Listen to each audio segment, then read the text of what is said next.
So we can determine eccentricity the same way that we could determine eccentricity of an ellipse. The difference is that our eccentricity for a hyperbola is always greater than 1. So our formula is the same formula that we used for an ellipse, E equals C over A, but our C formula is different. So if you recall, the C formula is C squared equals A squared plus B squared. Now, remember that the first denominator is always going to be A squared, and the second denominator is always going to be B squared for each one of our hyperbola equations. So all we have to do is first determine A. So A squared equals 9. Square root both sides. A equals 3. And then we can determine C by doing C squared equals 9 plus 81. 9 plus 81 is 90. Square root both sides so that C equals 3 square roots of 10.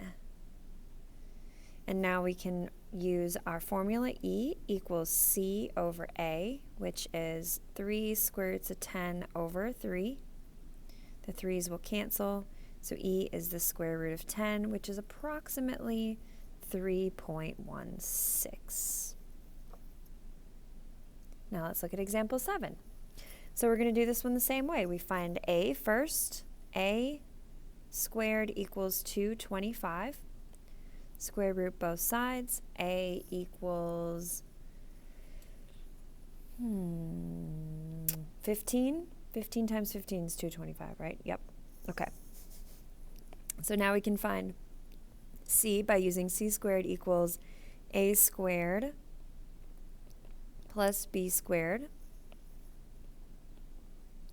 C squared equals 289. Square root both sides. And this gives us 17. Oops, we don't need the C squared because C equals 17.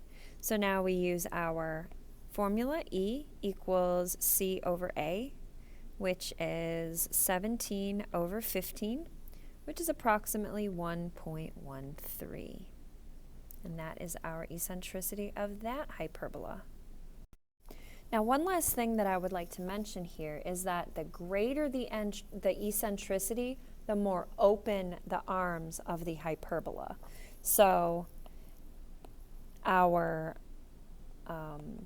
example 6 here would have arms of the hyperbola that are a little more open or wider than the arms of example 7.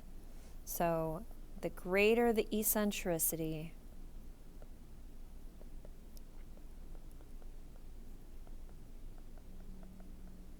of a hyperbola,